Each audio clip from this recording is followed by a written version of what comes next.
Small Scale, written by Twinkletail. Chapter 9. It was impossible. Absolutely, positively, 100% impossible. Twilight couldn't have brainwashed him. Princess Celestia couldn't have brainwashed him. No pony could have brainwashed him. Spike knew for a fact that he loved them, and they loved him, completely free of any magical influence whatsoever. There was no question in his mind about it as he was pushed across town by Celia. The shaman had to be lying. That was the long and short of it, really. The shaman had to be lying in order to keep Spike here with Celia. But why? He had never met this shaman before his inspection. The shaman had no prior interaction with Spike to make him go and lie to keep him here. It made no sense whatsoever. Or did it just make no sense to him because he was still brainwashed to love Twilight and the others? Spike quickly sent that thought packing, horrified that his brain had even allowed it to manifest. There was simply no chance that his feelings for them weren't genuine. And that was exactly what someone who was brainwashed would think. Spike let out a yelp as he caught himself thinking about that possibility. "Are you awake now, my sweet little whelp?" Celia asked. Spike had spent the better part of the last hour and a half pretending to be asleep, although his stress levels had made it difficult. Celia had wanted to take him to the park to meet some children his age, but he was in no mood to meet them under these circumstances. He was missing an opportunity to actually meet dragons his age by faking sleep through the entire stop at the park. But he didn't care. And apparently Celia didn't mind much either. After all, from the looks of it, he would have plenty of time to meet them in the future. "Uh-huh," Spike responded, not looking up. The Dragon Code of Honor had officially made Spike's bad list, as had his lack of impulse control. Both of them had collaborated to put Spike in this terrible situation. As little as he wanted to stay, he had made a deal with Celia. And even though he still didn't believe the word of the shaman for a moment, he felt an awful obligation to abide by his side of the deal. Although that didn't mean that he couldn't try to convince Celia otherwise. "We're on our way back to the shaman," Celia told him. "Soon you'll take that potion and all those nasty fake emotions for those ponies will be gone." Spike took a breath. It was now or never. "Celia, look," Spike said. "I know we made a deal. And I know it looks like I should live up to my part of it. But I just know that the shaman isn't telling the truth. I swear that Twilight and Rarity and all the other ponies truly love me. And I love them. You're taking me away from my family. How is that any different from what those egg thief ponies are doing? Please, if you really care about me at all, you'll let me go home. I'll still come and visit. You can even treat me like a kid when I come visit. But please, just believe me, let me go home." Celia was given pause by this plea, so much so that she even stopped pushing the stroller. She stared down at Spike, looking pensive. Spike might have been young, but he held the advantage of being particularly persuasive when he really needed to be. In the past, he had really only used this persuasiveness to talk Twilight into letting him have cookies before dinner. But there was far more at stake this time. Although Twilight's chocolate chip cookies were tasty enough that Spike could practically consider having them taken away as a life-threatening situation. "My child," Celia finally said, "I do care about you, and that's why I can't send you back to them. all of this you're feeling is manufactured by the evil magic of those ponies.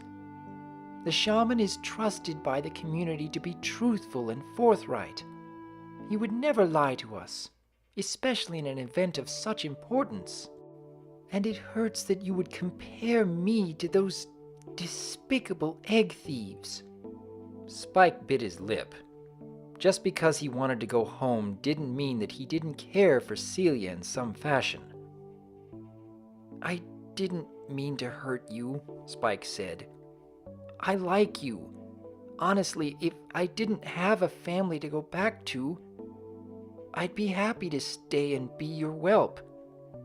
You're really nice and a good mother. But I do have a family to go back to. I'm begging you, just let me go." Spike tried his best to stay firm and strong during his pleas, but tears were starting to form in his eyes. At this point, he was willing to make just about any bargain to get what he wanted. "What if you come to live in Ponyville too? So you can see how much they love me, and you can be nearby to see if they're doing anything bad." "Absolutely not," Celia said, shaking her head.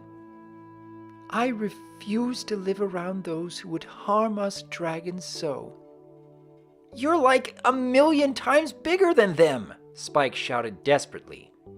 "Even if they wanted to hurt you, do you really think they could?" "They bullied my friend out of his sleeping place," Celia answered. "And he's a bit larger than I am." "But the smoke from his snoring would have blocked out the sun for 100 years, Spike cried. "They didn't just kick him out for the heck of it." Celia hummed lightly to herself, looking like she was actually thinking this part over. "He does have a bit of a snoring problem," Celia said, contemplating. "Well, either way, I don't trust them. They brainwashed you. The shaman said it himself. And as the head of our town, the shaman would never lie to his people." "But I'm not brainwashed!" Spike yelled. "Then why are you so afraid of taking this potion?" Celia asked. "He said the potion would remove your brainwashing. If there isn't any there, then it would have nothing to remove, wouldn't it?" Spike thought this over for a total of 3 seconds. For the first 2 seconds of that, Celia's logic made sense. A potion that was meant to remove something couldn't remove that something if it didn't exist. It was in that 3rd second that logic won out. The shaman had lied about the brainwashing. Who was to say he wouldn't lie about this potion too? It wasn't just a possibility. It was incredibly likely. "Here we are," Celia said with a smile as Spike was pushed back into the opening of the shaman's cave. Spike struggled, trying to pull out of the stroller in a last-ditch effort. Unfortunately, the restraints were made to withstand struggling, and his efforts were in vain. He stared in defeat at the blank cavern walls as he was pushed along, frowning at the light at the end of the corridor that he knew to be the shaman's room. "Ah, you're just in time," the shaman said to Celia as the two entered his chamber.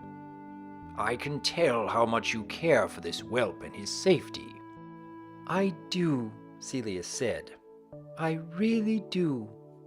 The shaman chuckled softly, smiling down at Spike. "You're very lucky to be gaining a mommy who loves you so much," he said. "She's not my mommy," Spike insisted. "Twilight is." He paused. He'd never referred to Twilight as mommy before, but the more he thought about it, the more it fit. She loved him, cared for him, protected him, educated him. Sure, she could be a pain at times, forcing him to do chores and the like, but that just made her fit the role even more. If he ever got out of this, he would make sure to let her know all that. "I'm sorry the ponies have forced you to think that way," the shaman said, shaking his head. Then he looked up to Celia. Please pass the child to me. Spike attempted to escape as soon as his restraints were removed, but Celia was too quick and far too strong for him. He found himself held securely in her arms, limbs held tightly against his body. Perhaps I'll hold him instead, Celia said. The shaman nodded and reached up towards the nearby shelf, taking hold of a small vial of blue liquid. Now, open your mouth like a good boy, the shaman said to the struggling Spike. I promise it tastes good, like fresh-cut sapphires. Spike did like sapphires quite a bit, but not anywhere near enough to give in. Instead, he took a deep breath, waited for the shaman to get close to his face, and spit on him. Small scale, Celia exclaimed. That's very rude. I'm terribly sorry, shaman.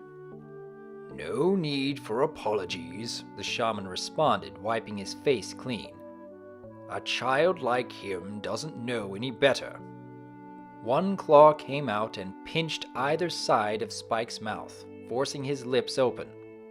Before Spike could stop him, the potion was quickly poured into his mouth, the claw moving to hold his mouth shut. The potion did indeed taste like delicious sapphires, but that didn't make Spike any less resistant to drinking it. The shaman slowly and carefully tilted Spike's head back, ready to stop if he began to choke. Thankfully, there was no choking to stop, as Spike unwillingly swallowed the concoction down. Celia watched the shaman's slightly rough treatment of Spike with an odd mix of disdain and relief. She didn't feel good about seeing him treated like this. Part of her even wanted to pry the shaman's claws away from Spike, her motherly instinct kicking into overdrive as she watched her whelp struggle. It was a heartbreaking sight, but she knew in her heart that everything the shaman was doing to him was done for his benefit. Spike shuddered as he realized he drank the whole thing, then tried to pull away from the shaman's claws.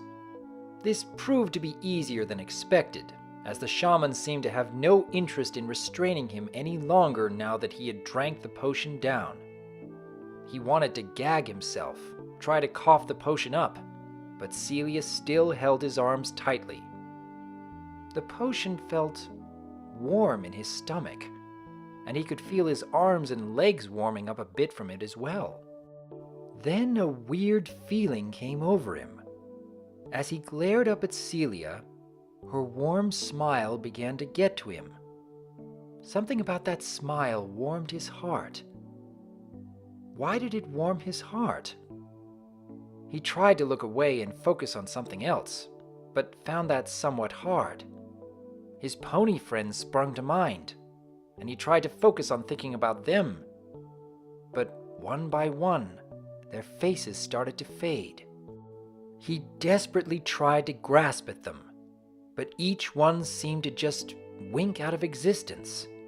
With each fading face, he felt a wave of unnatural calmness wash over him, until only Twilight's face remained.